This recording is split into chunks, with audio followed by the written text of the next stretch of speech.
Pasta, egg roll, chicken chowmein, chicken roll, momo, paneer মন্ড, burger, তাৰপৰ দই ফুচকা, পাপড়ি চাট। যিটো স্পাইৰেল পটেটো আছে তাৰ ৰেটটো কিমান হ'ব? 50 ৰুপিজ ন? ফ্ৰেণ্ডছ কি ক'ব আৰু, অৰণ্যৰ মাজতো আচলতে পানী পুৰি পোৱা যায়। আৰু আজি আপোনালোকক এনেকুৱা এখন অৰণ্যৰ মাজলৈ আচলতে লৈ যাম য'ত নেকি আপোনালোকে সকলো খাদ্য সামগ্ৰীয়ে পাব। আচলতে পানীপুৰিটো আৰু চবেই চিনি পায় নহয় জানো? আজিৰ পৰা প্ৰায় মই 15 বছৰমানৰ আগতেই আচলতে পানীপুৰি, কিন্তু এইটো নামেই যে আচলতে পানীপুৰি সেইটো জনা নাছিলোঁ। আমাৰ শিৱসাগৰৰ এখন ভাল গ্ৰচাৰী দোকানৰ পৰা মই আনিছিলোঁ আৰু চাহৰ লগত খোৱা হয় আৰু পুৰা ডাঙৰ ডাঙৰকৈ ফুলি ফুলি উঠে আৰু মই জনা নাছিলোঁ এইটোকে কয় আচলতে পানীপুৰি বুলি পিনি। আৰু লগতে আপোনালোকে অৰণ্যৰ মাজত কি খাবলৈ পাব জানেনে?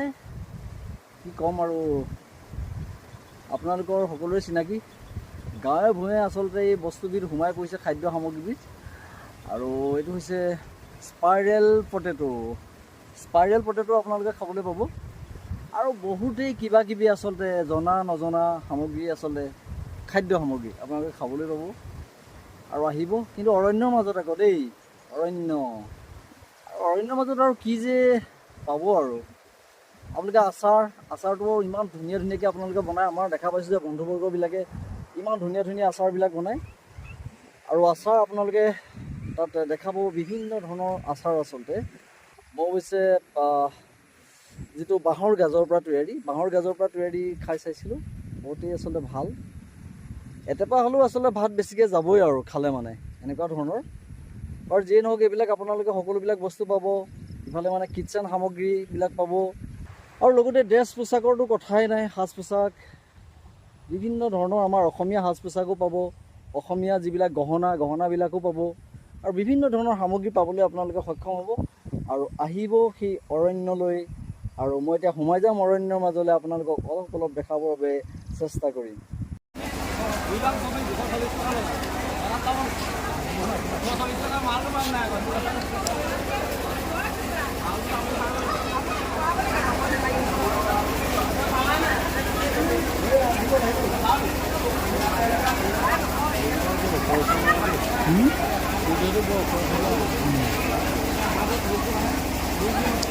আঠা ললি নে কিবা?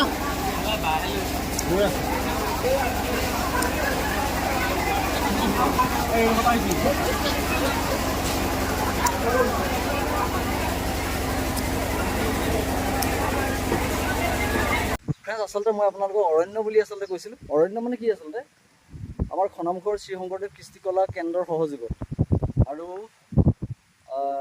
অৰণ্য হস্তশিল্পৰ উদ্যোগত এখন এই বৃহৎ বাণিজ্য মেলা আৰু গ্ৰন্থমেলা আমাৰ খনামুখ শ্ৰী শংকৰদেৱ কৃষ্টিকলা কেন্দ্ৰৰ প্ৰাংগণতে আচলতে অনুষ্ঠিত কৰিবলৈ আয়োজন কৰিছে।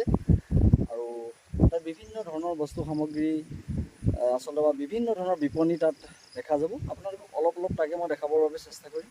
নিশ্চয় আপোনালোকে চাব বুলি মই আশা ৰাখিছোঁ। আৰু আমাৰ ওচৰ পাখৰ অঞ্চলৰ মানুহবিলাকো আচলতে আমাৰ 23 জুনৰ পৰা যিহেতুকে আৰম্ভ হ'ব, 23 জুনৰ পৰা 5 জুলাইলৈকে তেওঁলোকে আহিবলৈ সক্ষম হ'ব। আৰু সকলোকে আমি ইয়াৰ দ্বাৰা আমাৰ এই গ্ৰন্থমেলালৈ আৰু লগতে আমাৰ যি বাণিজ্য মেলা আছে, বাণিজ্য মেলালৈ আমি আমন্ত্ৰণ জনাইছোঁ। ফ্ৰেণ্ডছ, আপোনালোকে ইতিমধ্যে দেখা পাইছে আমাৰ আজি বাণিজ্য মেলাৰ শুভ উদ্বোধন কৰিবৰ বাবে আগবাঢ়িছে আৰু উদ্যোক্তা মণ্ডলীয়ে ইতিমধ্যে আৰম্ভ কৰিছে। মই আপোনালোকক অলপ অলপ দেখাই যাম, নিশ্চয় চাব।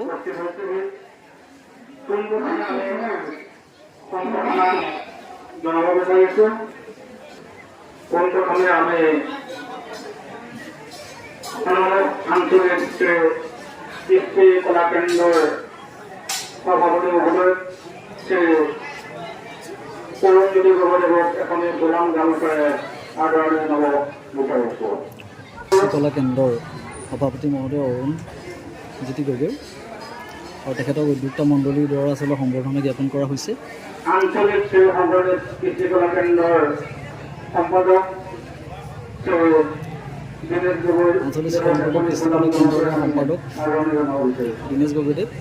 আৰু দীনেশ গগৈকো আপোনালোকে দেখা পাইছে, সম্বৰ্ধনা জ্ঞাপন কৰিছে উদ্যোক্তা মণ্ডলীসকলৰ দ্বাৰা। উপস্থিত আছে এই কলাকৃষ্টি বিকাশ কেন্দ্ৰৰ উপদেষ্টা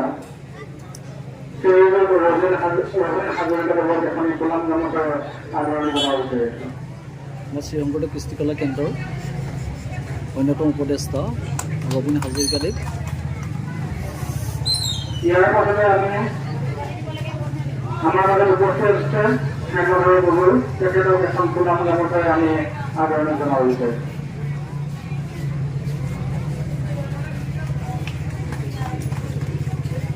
আমাৰ মাজত উপস্থিত আছে তিলক বড়ো, তেখেতক এখনি সুনাম গামোচাৰে আদৰণি জনাবলৈ মই অনুৰোধ কৰিলোঁ।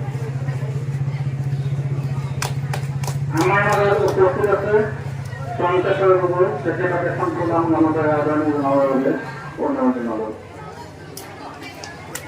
আমাৰ মাজত উপস্থিত আছে নিৰ্মল বড়ো, তেখেতক এখন সুনাম গামোচাৰে আদৰণি জনাবৰ বাবে অনুৰোধ জনালোঁ।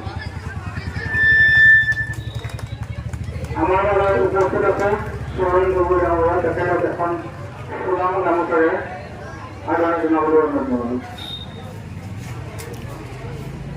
আমাৰ মাজত উপস্থিত আছে সোণামুখ আঞ্চলিক শ্ৰী শংকৰদেৱ কৃষি কেন্দ্ৰৰ উপসভাপতি শ্ৰীমত হুছেইন গগৈ, তেখেতক এখন সুনাম গামোচাৰে আমি আদৰণি জনাব বিচাৰিছোঁ।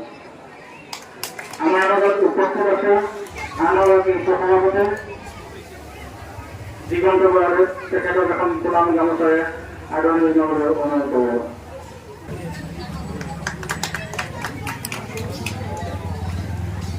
আমাৰ আজিৰ এই আদৰণি অনুষ্ঠান সামৰি পৰিছে।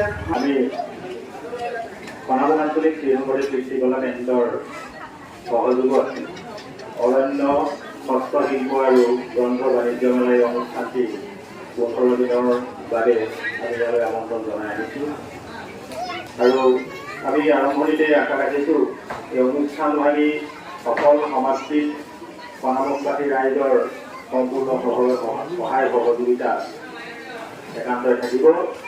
মই সকলোকে অনাগত দিনৰ কাৰণে শুভেচ্ছা জ্ঞাপন কৰিছোঁ, যাতে তেওঁলোকৰ যি প্ৰচেষ্টা, এই প্ৰচেষ্টাই তেখেতলোক নিজে স্বাৱলম্বী হোৱাৰ লগতে আমাৰ এই অঞ্চললৈ যি সমন্বয়ৰ বাৰ্তা লৈ আহিছে, এই বাৰ্তাত আমিও সকলোৱে সহযোগী হোৱাটো বিচাৰিছোঁ আৰু লগতে তেখেতলোকৰ এই আদৰ্শৰে আমি যাতে আমাৰ এই অঞ্চলৰ নিবনুৱাসকলৰ মাজতো আমি উৎসাহ যোগাব পাৰোঁ, তাৰে আমাৰ পৰিকল্পনা বুলি আমি অনুমান কৰিছোঁ। মই সকলোকে শ্ৰদ্ধা জ্ঞাপন কৰিছোঁ। সোণামুখ আঞ্চলিক শ্ৰী শংকৰদেৱ কৃষি কলা কেন্দ্ৰলৈ সকলোকে স্বাগতম জনাইছোঁ। লগতে আমাৰ এই অনুষ্ঠান আজি এই বাণিজ্য মেলাৰ পৰিচালন সঞ্চালক তিলক দাস আমাৰ মাজত আছে। আমি তেখেতক আমাৰ কৃষি কলা কেন্দ্ৰৰ হৈ আমাৰ সহ সম্পাদক প্ৰণৱজ্যোতি বৰুৱাক এখন ফুলাম গামোচাৰে আদৰণি জনাবলৈ অনুৰোধ জনাইছোঁ।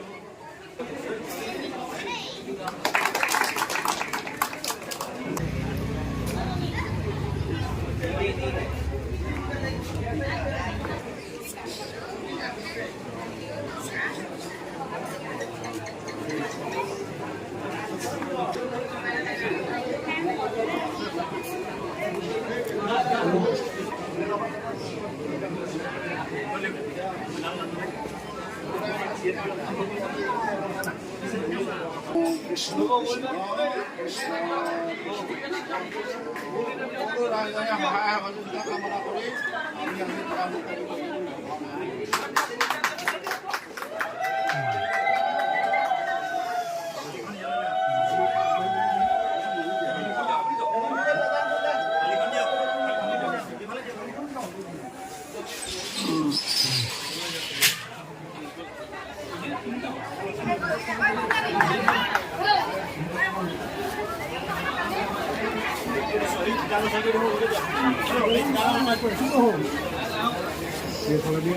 ফ্ৰেণ্ডছ, গ্ৰন্থমেলা আৰু বাণিজ্য মেলাৰ শুভ উদ্বোধনী ইতিমধ্যে সুন্দৰকৈ হৈ গৈছে আৰু এতিয়া ইয়াতে স্পাইৰেল পটেটোকে খাই চাব লাগিব দেই, আজি কেনেকুৱা লাগে।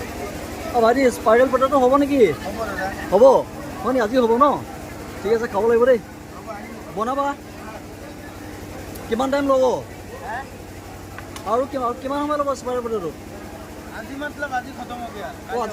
আজি খতম হৈ গ'ল নেকি? হয় নেকি? ৰ'বাচোন, তোমালোকৰ ইয়াত আৰু কি বস্তু পোৱা হ'ব? খাবৰ কাৰণে কি বস্তু পোৱা হ'ব? Chowmein, pasta, egg roll, chicken chowmein, chicken roll, momo, spiral potato, burger, তাৰপৰ দই ফুচকা, পাপড়ি। যিটো স্পাইৰেল পটেটো আছে তাৰ ৰেটটো কিমান হ'ব? 50 ৰুপিজ ন?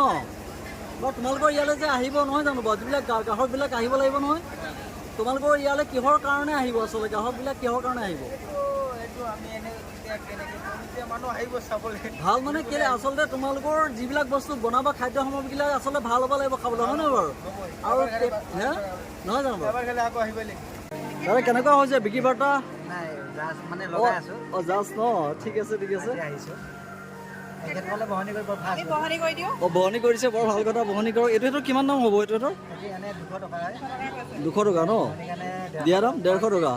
বাৰু অপেনিং কাৰণে আচলতে 150 টকা নহয় জানো? খুব ভাল কথা হৈছে।